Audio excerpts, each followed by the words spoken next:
Un pariente robó toda la herencia sin saber la brutal venganza que le esperaba. Bienvenidos. Antes de comenzar, por favor, denle like y suscríbanse para que podamos seguir creando historias como esta. En la señorial casa de la familia Santillán, todos se habían reunido para escuchar las últimas voluntades de don Julio, patriarca que había dedicado su vida entera a consolidar un imperio financiero basado en el comercio y las inversiones. Su testamento, guardado celosamente en un cofre de madera labrada, prometía repartir su vasta fortuna entre sus 4 hijos y su única nieta, quienes habían arribado de diversos rincones del país para presenciar aquel acto solemne. Nadie sospechaba que la armonía aparente escondía recelos antiguos y rivalidades silenciadas, alimentadas por ambiciones que crecían como maleza en el corazón de algunos miembros de la familia. Cuando llegó el momento de abrir el testamento, un escalofrío recorrió el salón, mientras los ojos de todos se clavaban en el notario que sostenía el documento con suma cautela. La tensión se mascaba en el ambiente, y la respiración de los presentes se volvió densa, como si contuviera el presagio de una tormenta a punto de estallar. El notario, con voz temblorosa, comenzó a leer las disposiciones de don Julio, puntualizando los porcentajes de la herencia y detallando cada propiedad que, se suponía, debía repartirse equitativamente. Lo que nadie imaginaba era que el documento que se leía no era el verdadero testamento, sino una versión fraudulenta que beneficiaba únicamente a Roberto, el segundo hijo de don Julio y quien siempre había tenido la fama de ser el más ambicioso. Al pronunciar los nombres de los supuestos herederos excluidos, la sorpresa sacudió las conciencias de todos, generando protestas y confusión al instante. Elena, la hija menor de don Julio, miró con consternación a su hermano Roberto, incapaz de concebir que pudiese estar detrás de semejante atropello. El semblante de Roberto, sin embargo, no denotaba conmoción alguna, y se mantuvo impávido ante las preguntas que se le lanzaban, cual dardos, desde todas las direcciones. Laura, la nieta favorita de don Julio, rompió a llorar al darse cuenta de que la casa de campo, aquella que albergaba sus mejores recuerdos de infancia, ahora quedaba en manos exclusivas de su tío, sin tener ella la menor posibilidad de disfrutarla. La furia se desató en Clara, la hija mayor, quien no dudó en calificar todo el acto de farsa, acusando al notario de ser cómplice de una maniobra turbia. En medio del caos, fue inevitable que los lazos familiares comenzaran a resquebrajarse, como un cristal fino que se golpea con demasiada fuerza. La voz dura de Roberto, que exigía orden y respeto por la memoria de su padre, solo encendió más la llama de la discordia. 2 primos, hijos de Clara, se interpusieron entre Roberto y ella para evitar que la discusión pasara a los golpes, ya que el escándalo estaba a punto de salirse de control. El notario, cada vez más incómodo, decidió suspender la lectura y advirtió que requeriría la verificación de la autenticidad del documento, pero la duda ya se había sembrado en todos. Nadie olvidaría la mirada soberbia de Roberto, que parecía disfrutar del desconcierto general, aun cuando intentaba aparentar indignación ante las acusaciones. Elena, sobrepasada por la conmoción, salió de la casa con el corazón encogido, lamentándose de que su familia se enfrentara a un destino tan desolador. Afuera, la noche cubría el cielo con un manto de estrellas que contrastaba con la oscuridad que se cernía sobre sus relaciones familiares. Con la mente sumida en recuerdos, Elena evocaba el amor incondicional que don Julio siempre les inculcó, preguntándose en qué momento las ambiciones individuales se habían tornado tan desmesuradas. Mientras tanto, Laura, con los ojos llenos de lágrimas, se refugiaba en el jardín, recordando las risas de su abuelo y cómo solía contarle historias de superación y trabajo duro. Clara, en cambio, planeaba exigir una investigación exhaustiva para desenmascarar a quien se hubiera atrevido a manipular la última voluntad de su padre, sin imaginar las consecuencias que ello traería. La palabra traición se había grabado en la mente de todos, y el ambiente familiar se había llenado de sospechas que amenazaban con romper los vínculos de sangre.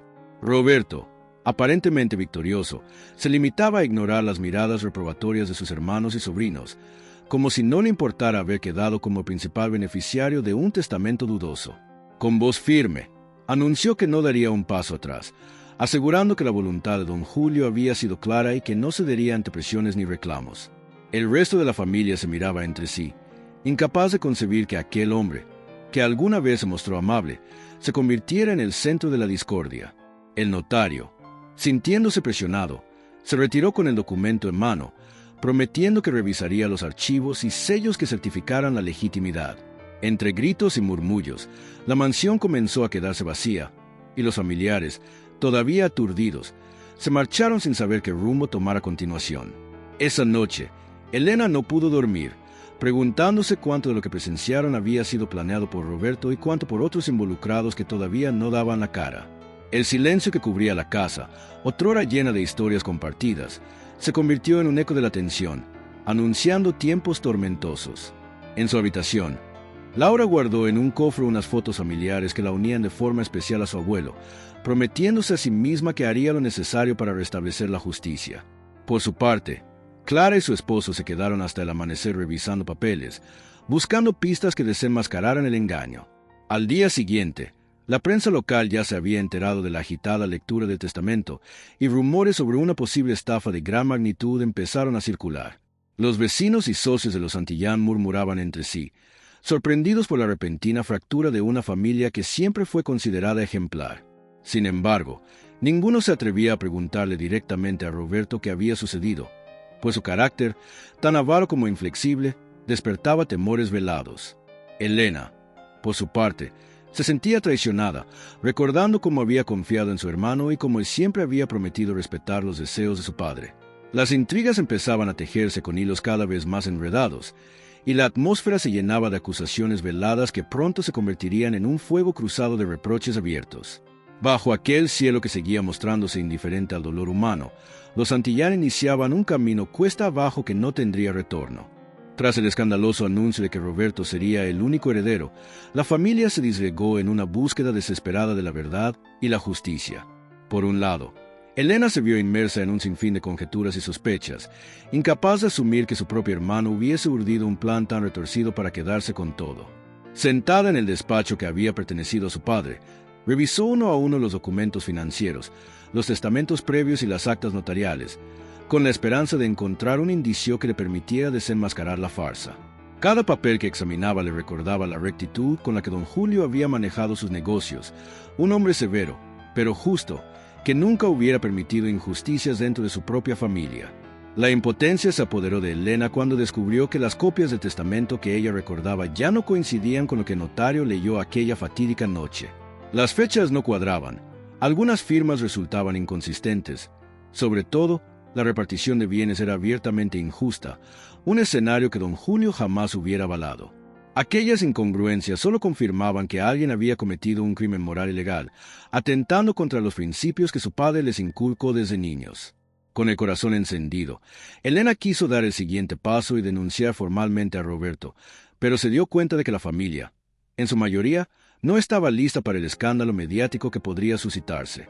En ese contexto, la madre de Elena y Roberto, doña Teresa, era la más afectada, pues se debatía entre la lealtad a su hijo y el sentido de la justicia que siempre había promulgado. Sentada en la cocina, con un gesto de profunda desesperanza, recordaba cómo don Julio la enamoró con promesas de una vida llena de amor y estabilidad, y cómo le había cumplido cada una de esas promesas con devoción intachable. Ahora, ver a sus hijos enfrentados por la fortuna familiar le rompía el corazón, hasta el punto de preguntarse en qué había fallado como madre. Sus otros dos hijos, Clara y Mateo, preferían guardar silencio, quizá por el temor de perder los recursos que Roberto, de manera sutil, les prometía si mantenían la paz en la familia. Precisamente, Roberto no tardó en mostrar su otra cara. Presionó a sus hermanos, ofreciendo una pequeña compensación económica a cambio de su silencio. De este modo, buscaba asegurarse de que nadie llevara el caso a los tribunales o a la prensa, pues sabía que si una investigación formal se llevaba a cabo, sus mentiras podrían quedar en evidencia. Sin embargo, no contaba con la fuerza interior de Elena, quien no estaba dispuesta a traicionar la memoria de su padre y se negaba a aceptar cualquier soborno que beneficiara la impunidad de su hermano. Impulsada por una mezcla de indignación y dolor, Elena contactó a un abogado amigo de la familia para que la orientara sobre los pasos legales que podría seguir. Mientras tanto, en el pueblo, los murmullos no cesaban. La familia Santillán siempre había sido el orgullo local, y nadie podía creer que un acto tan vil estuviera empañando el legado de don Julio. Algunas voces sugerían que Roberto había extorsionado a notario o incluso había falsificado su firma para avalar un testamento que lo dejara con todo el patrimonio. Otras teorías apuntaban a la participación de socios externos, enemigos ocultos de la familia, que se habrían aprovechado de la situación. No faltaban quienes decían que, en realidad, don Julio sí deseaba dejarle todo a Roberto, pues consideraba que los otros herederos no habían estado a la altura de sus expectativas. La confusión crecía y la reputación de los Santillán se tambaleaba en cada círculo social, desde las cafeterías del centro hasta las reuniones de negocios donde, antaño, se mencionaba a la familia con admiración. Cualquier invitación a un evento social se convertía en un momento incómodo para Clara y Mateo, quienes evitaban asistir por temor a las preguntas incisivas que siempre terminaban surgiendo. En ese ambiente tenso y cargado de maledicencias, la desconfianza se volvió la moneda corriente. Nadie se fiaba de las palabras de Roberto, y pocos se animaban a defenderlo abiertamente. Por su parte, Laura, la nieta, quedó atrapada entre la lealtad a su tío y el cariño que le tenía a Elena. Ambos habían sido figuras importantes en su crianza, pero el deseo de justicia de su tía le inspiraba más confianza que la actitud prepotente de Roberto. Sin embargo, Roberto era el único que en ese momento disponía de recursos para costear los estudios de Laura, así que la joven enfrentaba un dilema angustiante: seguir sus principios o asegurar su futuro académico. Los recuerdos de su abuelo pesaban en su mente, y cada vez que veía la foto de don Julio, pensaba lo decepcionado que estaría al ver a la familia peleando por dinero en vez de honrar su memoria. En ese punto, Elena decidió que debía actuar con la mayor cautela posible. Era consciente de que desenmascarar a Roberto implicaría exponer no solo a su hermano, sino también a aliados poderosos que podría haber conseguido. Sus redes de contactos en el mundo de los negocios eran extensas, y un paso en falso podría costarle a Elena más que la herencia. Podría costarle su paz, su seguridad y hasta su buen nombre. Así, inició una investigación sigilosa, entrevistando a antiguos socios de don Julio, revisando los archivos del registro de la propiedad y buscando a testigos de la firma del testamento original. En cada documento que leía y en cada testimonio que escuchaba, se hacía más evidente que la versión oficial estaba manchada de contradicciones. Además, poco a poco se iban destapando pequeños secretos familiares que ninguno de ellos se había atrevido a confesar antes. Por ejemplo, salió a la luz que Clara había tenido problemas financieros y que Roberto la había ayudado meses atrás, justo cuando se redactó el testamento. También se descubrió que Mateo mantenía una serie de apuestas clandestinas y le debía sumas considerables a un prestamista con fama de violento. Aquellos hallazgos confirmaban las sospechas. Roberto, astuto y calculador, había sabido explotar las debilidades de sus hermanos para maniobrar a su favor. Toda esta información alimentó la determinación de Elena, pero también generó un gran dolor de conciencia. Comprendió que la traición no provenía únicamente de un acto aislado, sino de un entramado de deudas emocionales y económicas que había sumido a la familia en un ciclo de manipulación.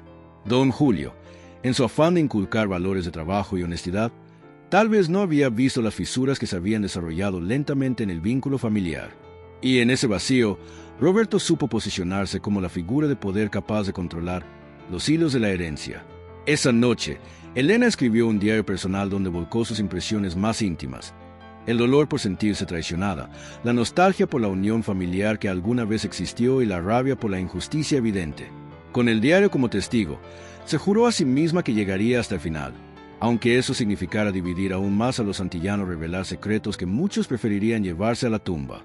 Así fue como, en el silencio de la madrugada, un plan empezó a tomar forma en su mente, una venganza que no solo buscara restablecer la verdad, sino que también destruyera la reputación de Roberto, el hermano que se había convertido en su peor enemigo. Mientras Elena fortalecía su determinación de enfrentar a Roberto, éste continuaba mostrando un comportamiento calculador. Con gran habilidad, se presentó en varios eventos benéficos de la alta sociedad local, buscando consolidar su imagen de benefactor y filántropo. Ofrecía generosas donaciones a organizaciones caritativas, con el claro propósito de comprar voluntades y silenciar rumores. Aunque muchos eran escépticos ante el cambio repentino de actitud, Roberto desplegaba un carisma engañoso que lograba confundir incluso a quienes conocían sus malas mañas. A cada paso, repetía el discurso de que su padre, un hombre con visión de futuro, le había encomendado la misión de proteger y multiplicar la fortuna familiar. Poco a poco, los periódicos locales, antes reacios a meterse con el prestigio de los Santillán, comenzaron a cambiar su tono. Al ver el flujo de dinero que salía de los bolsillos de Roberto hacia obras sociales, algunos reporteros lo pintaban casi como un héroe regenerado, un hombre que quería llevar el legado de don Julio a un siguiente nivel. Los que se mostraban críticos fueron amenazados con la cancelación de publicidad o con acciones legales, movimientos que eran fácilmente ejecutados gracias a la red de contactos que Roberto mantenía. Ante estos hechos, la imagen pública de la familia comenzó a polarizarse. Por un lado, estaban quienes creían en la supuesta generosidad de Roberto. Por el otro, quienes consideraban que todo era una fachada para encubrir la traición. Elena, al observar esos acontecimientos, comprendió que si deseaba exponer a su hermano, tendría que ser extremadamente cuidadosa y reunir pruebas contundentes. Su objetivo no era simplemente desenmascarar el testamento falso, sino destruir la reputación que Roberto se había trabajado a fuerza de donaciones y sonrisas hipócritas. Con ese fin, visitó a antiguos clientes de la empresa familiar, indagó en los archivos contables y habló con varios empleados de confianza que habían servido a don Julio durante décadas. Allí descubrió indicios claros de que Roberto había desviado fondos de la compañía incluso antes de la muerte de su padre, preparando el terreno para la eventual apropiación de todos los bienes. Cada testimonio que recogía le confirmaba que su hermano no había actuado en solitario. Un pequeño grupo de abogados y contadores, pagados muy por encima de sus tarifas habituales, se encargaba de manipular la documentación. El notario, por su parte, no tenía un historial que sugiriera corrupción previa, pero un giro repentino en su situación financiera indicaba que quizá había recibido un incentivo irrechazable para colaborar. Con habilidad, Roberto había tejido una red de complicidades, sabiendo que una sola persona, por muy valiente que fuera, tendría dificultades para tumbar ese engranaje de corrupción. Lejos de amedrentarse, Elena halló en todo esto motivos de sobra para trazar un plan más sofisticado de venganza. Al notar que una denuncia directa por vía legal tardaría años en resolverse y podría quedar empantanada en tecnicismos, decidió dar un golpe maestro en la opinión pública. Su estrategia consistía en filtrar de manera anónima ciertos documentos comprometedores a los medios de comunicación independientes, aquellos que no se dejaran comprar por las limosnas de Roberto. Además, pensó en aprovechar el poder de las redes sociales, donde las historias se viralizan en cuestión de horas y donde el control que Roberto ejercía era mucho menor. El primer paso para ello fue ganarse la confianza de una joven periodista, Marina Delgado, quien recién había abierto un portal de investigación en Internet y buscaba un caso que catapultara su reputación. Elena contactó a Marina y, tras constatar que la reportera tenía genuino interés en la verdad, le confió algunos documentos que probaban el desvío de fondos que Roberto había llevado a cabo. Marina, sorprendida por la magnitud del fraude, comenzó a atar cabos y a redactar un artículo explosivo que prometía sacudir a la familia Santillán y a buena parte de la élite local. A la par, Elena sabía que debía reforzar la parte emocional de su maniobra, pues no bastaba con demostrar la corrupción financiera de Roberto, necesitaba mostrar al mundo cómo había traicionado a su propia familia por ambición.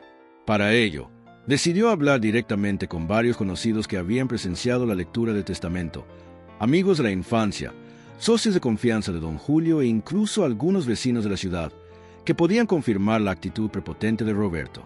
Poco a poco, se formó una especie de coro de testimonios en torno a la figura de Roberto, el hombre que había usurpado la última voluntad de su padre, arrebatando tierras, casas y dinero destinado originalmente a todos los herederos. Sin embargo, también existían intereses que favorecían a Roberto, y Elena sintió en carne propia los riesgos de su misión.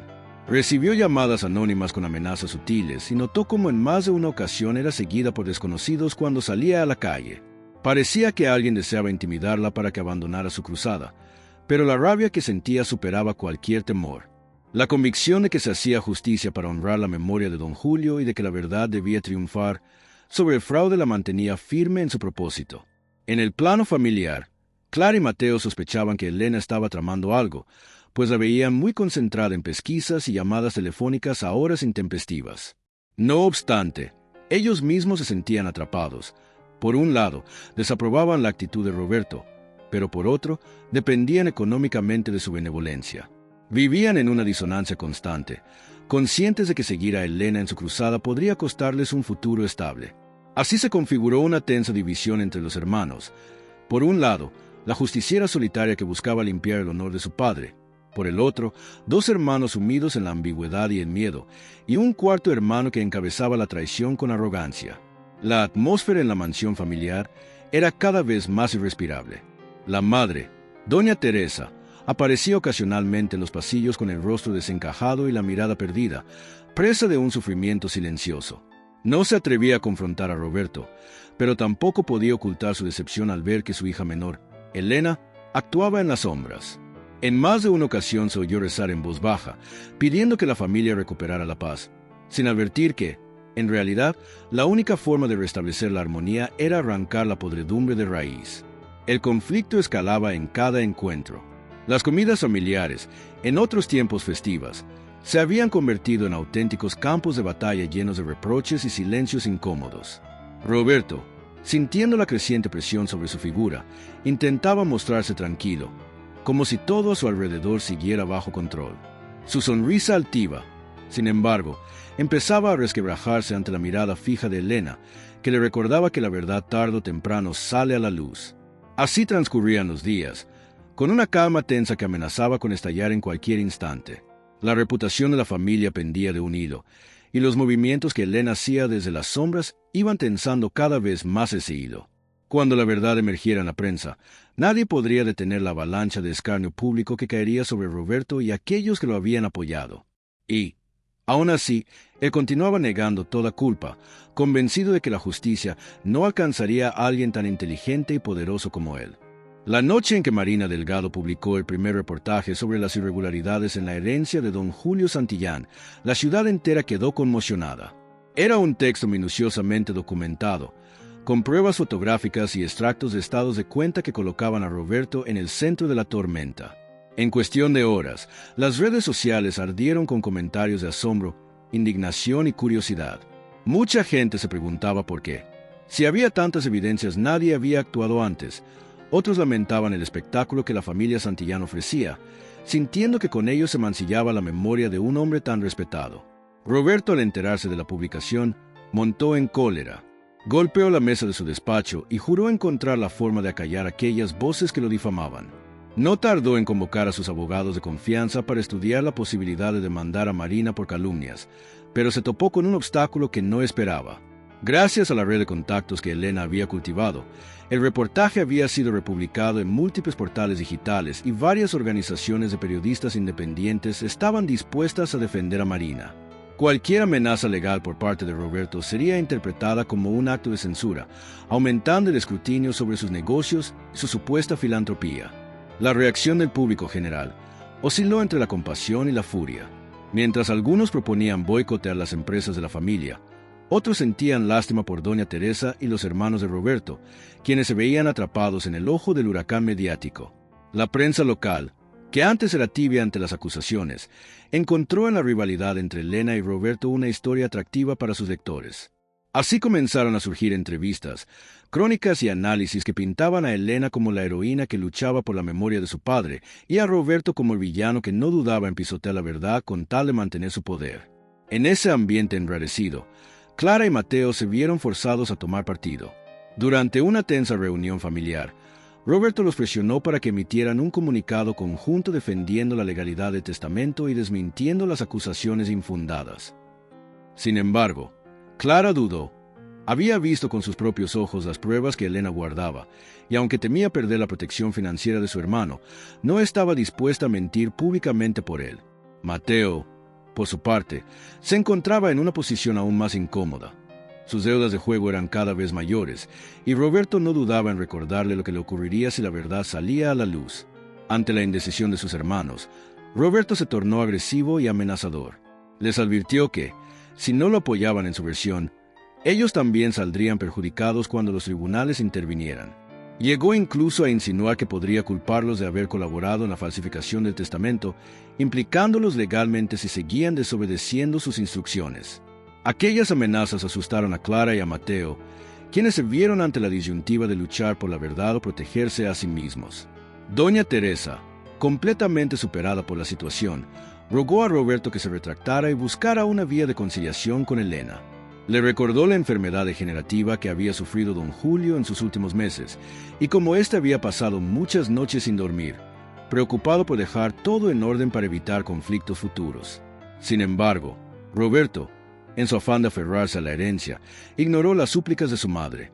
A su juicio, cualquier intento de reconciliación sería visto como un signo de debilidad por parte de los medios y abriría la puerta a una inspección más exhaustiva de sus transacciones. Mientras tanto, Elena sintió que el viento soplaba a su favor. Cada documento que hacía llegar a Marina se convertía en un nuevo artículo o reportaje que erosionaba la imagen de Roberto. No obstante, El desafío de demostrar la falsificación del testamento seguía siendo complejo, pues requería de peritajes caligráficos, revisión de registros notariales y declaraciones juradas que avalaran la versión original de la última voluntad de don Julio. Pese a ello, la repercusión social que estaba logrando su plan de venganza resultaba innegable. La reputación de Roberto, tan trabajada a través de donaciones y apariciones públicas, comenzó a deteriorarse rápidamente. Gente que antes lo recibía con afecto ahora evitaba estrecharle la mano o se hacía la desentendida cuando se acercaba a saludar. Las organizaciones benéficas que habían aceptado su dinero se encontraban en una posición incómoda, pues debían reconocer la potencial procedencia ilícita de los fondos. Algunos directivos incluso devolvieron donaciones, temiendo verse involucrados en un escándalo mayor. Agotado y sintiéndose acorralado, Roberto contrató investigadores privados para tratar de rastrear quién estaba filtrando la información a la prensa. Durante días, siguió los pasos de Elena, sin hallar pruebas concretas de que fuera ella la responsable. Para su sorpresa, Marina era muy cuidadosa en proteger sus fuentes y tenía el respaldo de plataformas internacionales dedicadas a la libertad de expresión. Cuanto más Roberto presionaba, más se enredaba en su propio juego de mentiras.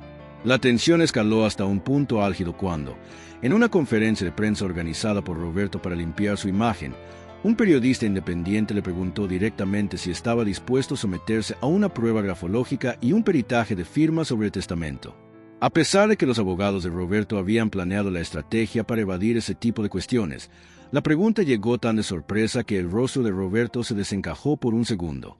Aunque se recompuso rápidamente, su evasiva fue evidente. Esa imagen, capturada por las cámaras de varios medios, se convirtió en un símbolo de la sospecha que pesaba sobre él. En los días siguientes se multiplicaron las denuncias anónimas que señalaban prácticas irregulares en las empresas de la familia. Desde pagos de sobornos hasta evasión de impuestos, el espectro de delitos que se atribuían a Roberto parecía no tener fin.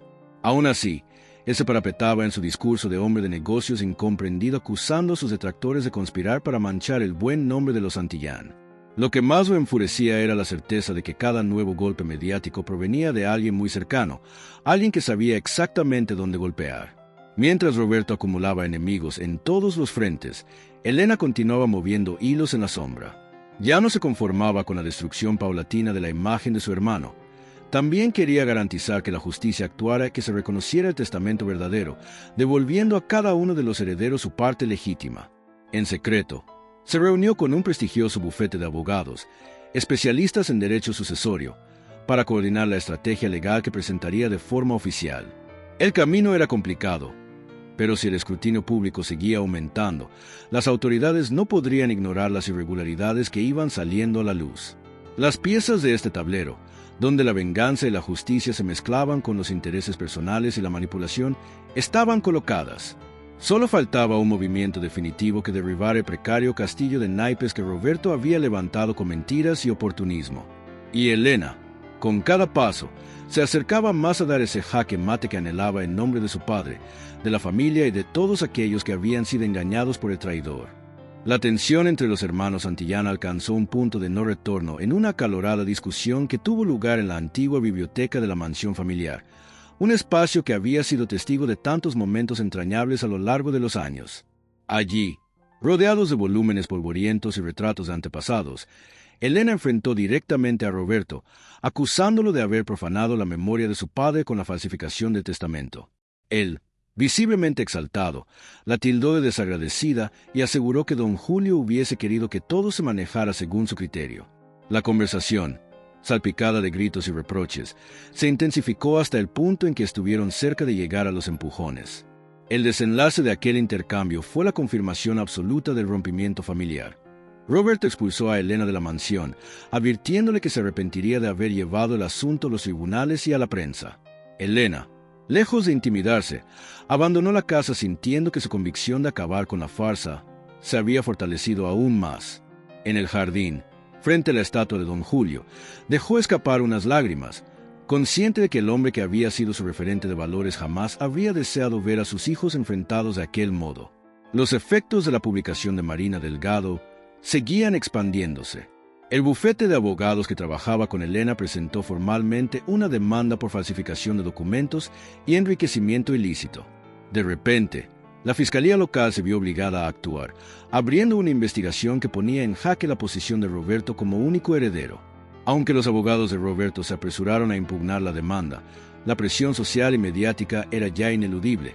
El caso Santillán se había convertido en el tema de conversación en todo el país, alimentando debates sobre la corrupción en las altas esferas y la fragilidad de los lazos familiares cuando el dinero estaba de por medio.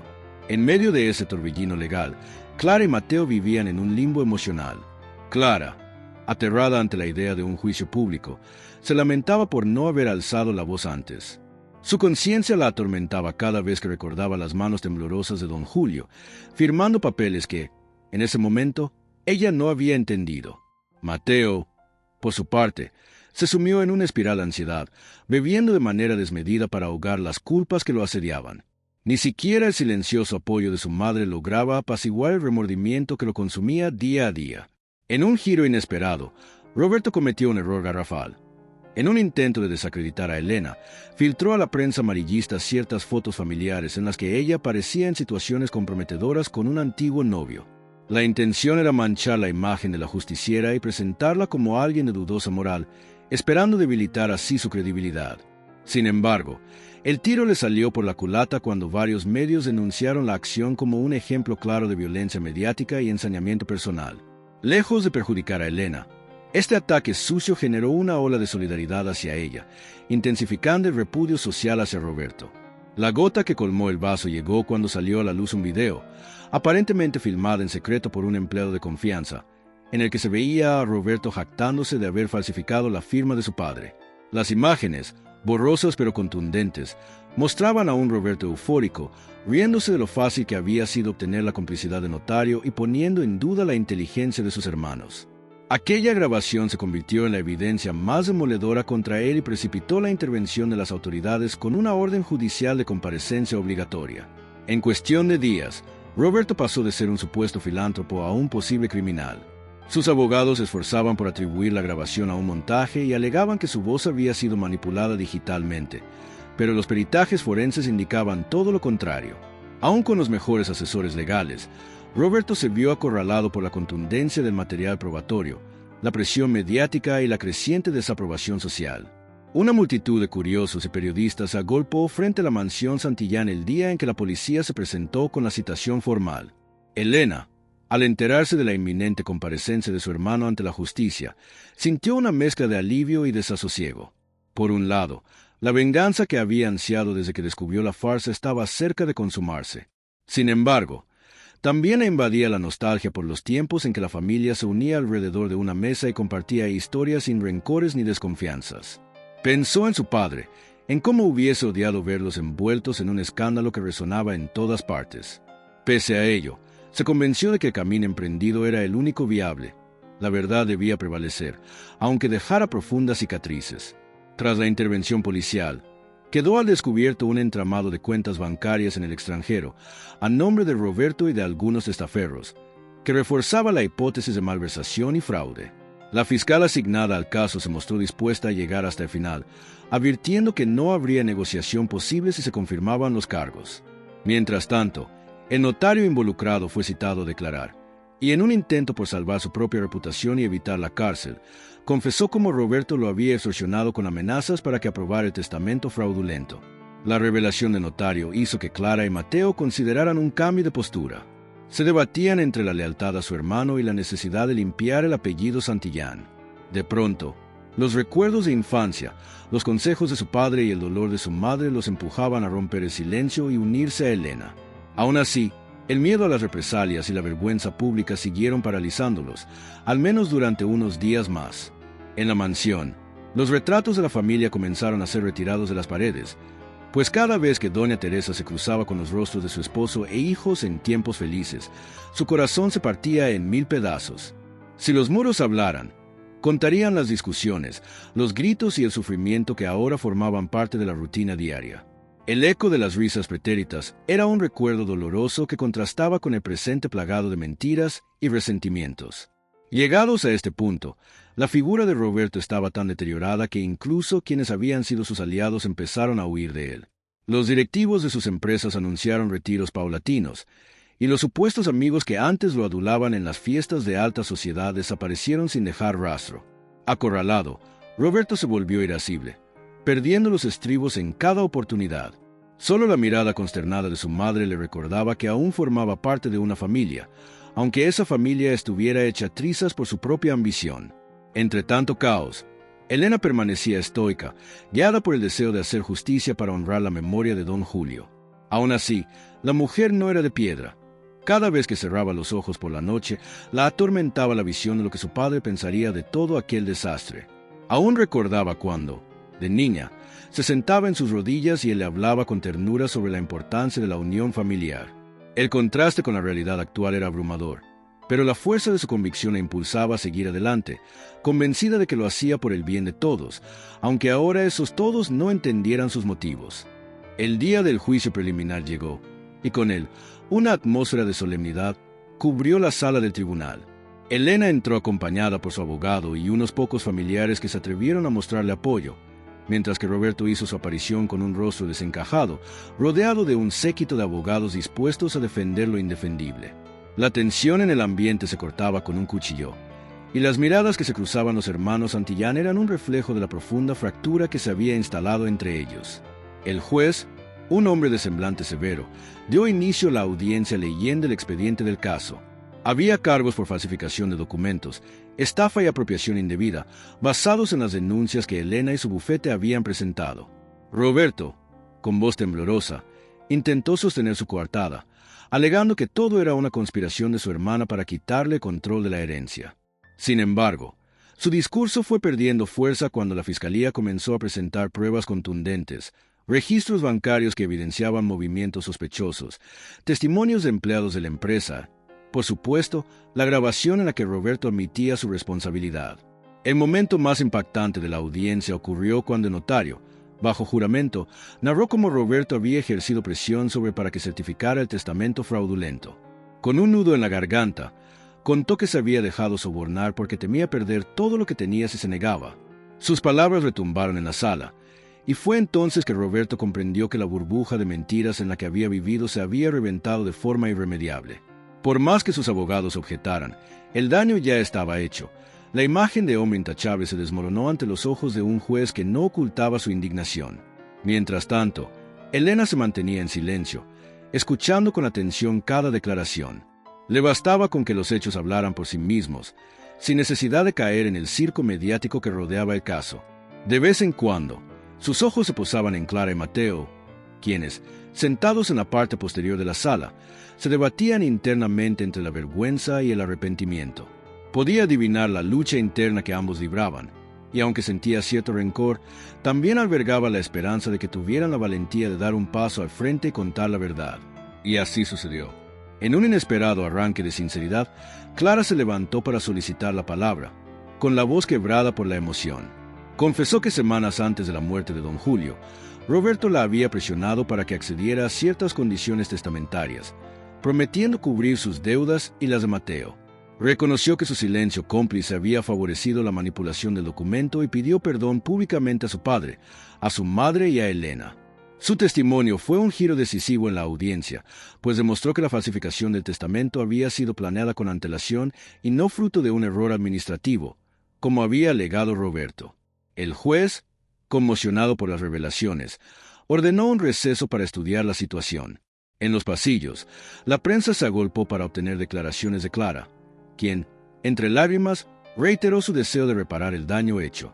Por su parte, Mateo se mantuvo en segundo plano, pero su rostro evidenciaba un arrepentimiento profundo.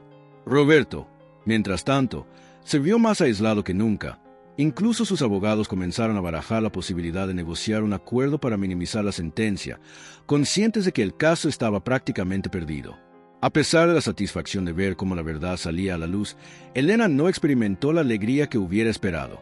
Era cierto que la reputación de Roberto se había destrozado públicamente y que todo apuntaba a que se declararía nulo el testamento fraudulento, pero el alto costo emocional de este proceso le pesaba como una losa. Durante años, había albergado la esperanza de que su hermano, en el fondo, no fuera tan perverso, y ahora comprendía que la ambición había envenenado su corazón de manera irreversible.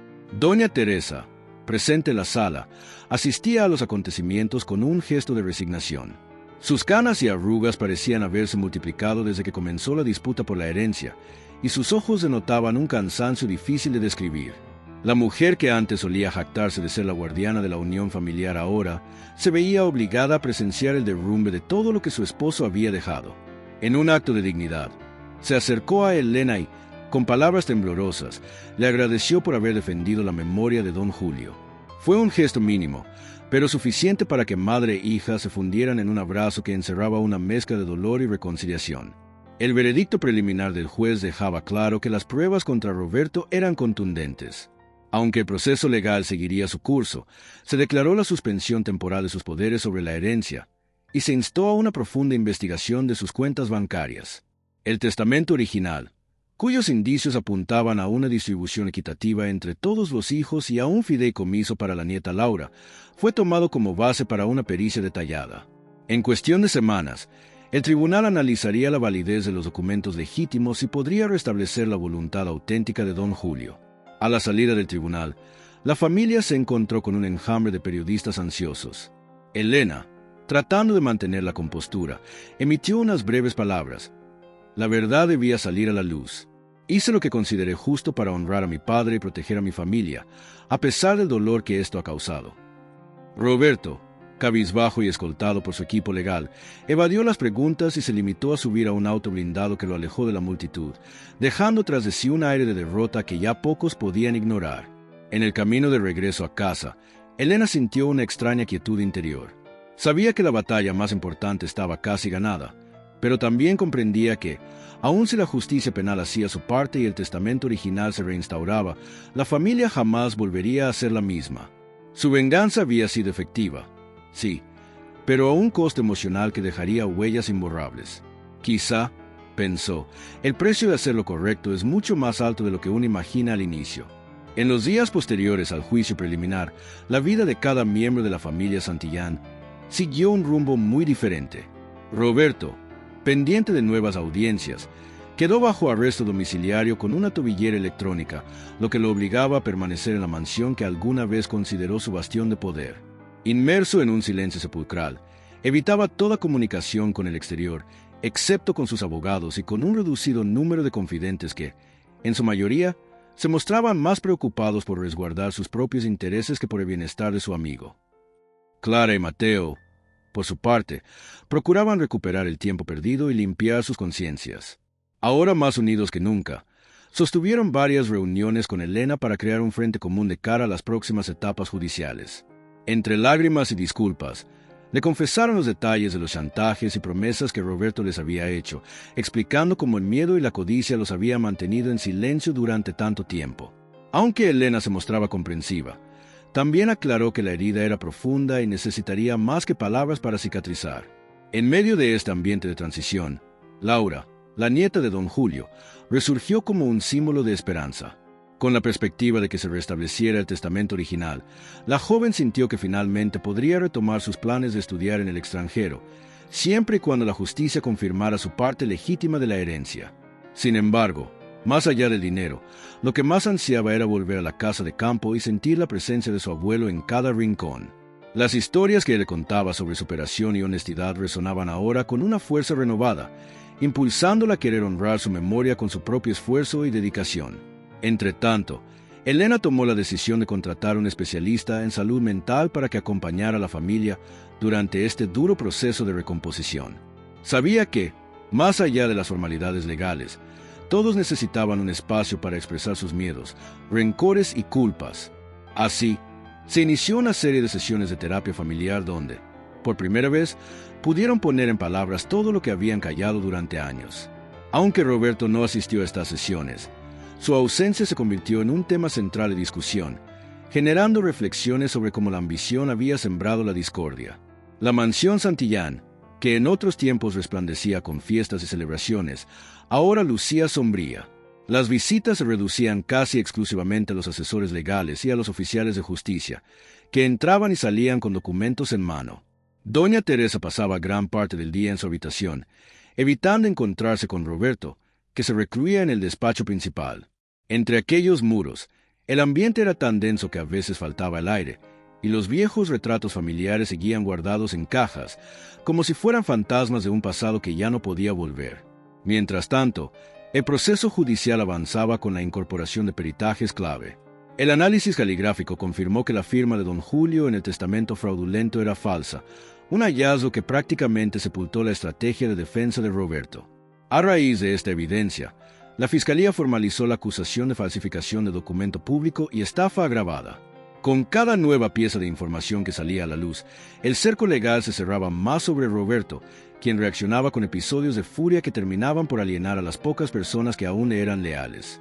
En cuanto a la posición de Elena, la prensa seguía retratándola como la justiciera de la familia. Ella, sin embargo, rehusaba cualquier etiqueta heroica. Sentía que la sed de venganza que la impulsó inicialmente había sido reemplazada por una necesidad más profunda de sanar y de reparar el daño causado. Ya no le bastaba con ver a Roberto caer.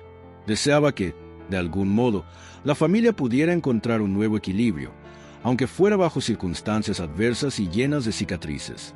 La opinión pública, aunque en su mayoría solidaria con Elena, también planteaba preguntas incómodas. ¿Por qué nadie había detectado antes las maniobras de Roberto? ¿Por qué el resto de la familia no había denunciado la situación mucho tiempo atrás, cuando don Julio todavía vivía? Esas dudas erosionaban la imagen de los Santillán como un todo, exponiendo las grietas éticas y los silencios cómplices que habían ido gestándose a lo largo de los años. A medida que el caso adquiría ribetes casi novelescos, varios escritores y periodistas comenzaron a interesarse en publicar libros que relataran la historia de la familia y el escándalo de la herencia fraudulenta. Elena se mantuvo al margen de estas propuestas, temiendo que convertir su dolor y el de sus seres queridos en un espectáculo comercial fuera un paso demasiado sensacionalista. Además, consideraba que la prioridad era terminar el proceso judicial y devolver el patrimonio al cauce que don Julio había dispuesto legítimamente, antes que buscar una exposición mediática mayor. En ese contexto, la figura de don Julio volvió a emerger con más fuerza que nunca. Se organizaron pequeños homenajes en la comunidad local, recordando sus aportes filantrópicos y su ética de trabajo. En cada evento, el nombre de Roberto apenas se mencionaba, y cuando lo hacía, era para lamentar su traición. Elena participó en una de estas ceremonias, pronunciando un discurso emotivo en el que destacó la bondad y la visión de futuro de su padre. Con la voz quebrada, subrayó que el mejor legado que podía honrar era rescatar los valores que él encarnó y velar porque su memoria no se viera empañada por la ambición desmedida de uno de sus descendientes. Sin embargo, el destino aún reservaba capítulos por escribirse. El juicio definitivo contra Roberto se acercaba, y con él la sentencia que determinaría no solo su futuro, sino también el rumbo final de la familia. Si era declarado culpable, podría enfrentar varios años de prisión, lo que, paradójicamente, ofrecía una oportunidad de redención para el resto de los Santillán, quienes podrían, al menos, recobrar una parte de la herencia y recomponer sus vidas sin la sombra opresora de Roberto. Pese a todo, la pregunta que rondaba en la mente de Elena era si, tras la debacle, quedarían aún rescoldos suficientes para reconstruir los lazos familiares o si la venganza, por justa que fuera, había sido el golpe de gracia que terminaba de hundirlos en la ruina emocional. La mañana del juicio definitivo llegó con una inusual niebla que cubría la ciudad, como si la naturaleza presagiara el clima incierto que envolvería el destino de los Santillán. Roberto compareció ante el tribunal con gesto de desaliento, su porte altivo reducido a una mirada sombría y temerosa. Frente a un juez y un jurado que habían seguido el caso con atención, los abogados de la defensa intentaron cuestionar la validez de algunas pruebas, pero sus argumentos se estrellaron contra la robustez de la evidencia forense y los testimonios de los implicados. La sala se llenó de silencio cuando el juez tomó la palabra para dictar la sentencia. En un dictamen que no sorprendió a casi nadie, declaró a Roberto culpable de falsificación de documentos, estafa y administración fraudulenta de la herencia. La condena impuesta incluía varios años de prisión efectiva, así como la restitución de los bienes desviados. Además, se ordenó la cancelación oficial del testamento fraudulento y se conminó a las partes a iniciar los trámites pertinentes para restablecer el testamento original, aquel que verdaderamente reflejaba la voluntad de don Julio. El impacto de la sentencia sacudió al público presente y a la prensa que aguardaba fuera del juzgado. Roberto no podía ocultar su ira e impotencia, y tras un breve forcejeo con los agentes que le escoltaban, se resignó a ser trasladado a un penal de mediana seguridad. Incluso en ese momento final, lanzó miradas desafiantes hacia Elena, pero ella se mantuvo firme, sintiendo que la justicia había hecho lo suyo. Cuando Elena salió a la calle, rodeada de periodistas que clamaban por una declaración, sus ojos reflejaban un cansancio infinito. Finalmente, se detuvo para hablar. Nunca quise que las cosas llegaran a este punto, pero no había otro camino. Mi padre merece que se cumpla su voluntad, y su memoria exigía que la verdad se supiera. Con estas palabras, puso fin a la persecución mediática y se marchó sin responder más preguntas, acompañada por Clara y Mateo, quienes también lucían rostros ojerosos, pero aliviados. En los días que siguieron, comenzaron los trámites para ejecutar el testamento legítimo de don Julio. Bajo la supervisión del juez de familia, se procedió a distribuir las propiedades y los activos de manera equitativa entre los herederos. Clara y Mateo, finalmente libres de la manipulación de Roberto, mostraron una actitud más humilde y colaborativa. Junto a Elena, acordaron que parte de la fortuna se destinaría a obras sociales en nombre de don Julio, con la esperanza de limpiar la mancha que la traición de Roberto había dejado sobre el apellido Santillán. Mientras tanto, Laura recibió por fin la confirmación de que la casa de campo, así como un fondo para sus estudios, le pertenecía. La joven se instaló allí temporalmente, caminando por el amplio terreno y sintiendo la presencia de su abuelo en cada árbol, en cada flor y en cada rincón de la vivienda. Para ella, aquello no era solo una victoria material. Era la recuperación de un legado afectivo que temía perdido. Con el paso de los días, preparó su viaje para estudiar en el extranjero, dispuesta a llevar consigo los valores que don Julio siempre quiso inculcarle.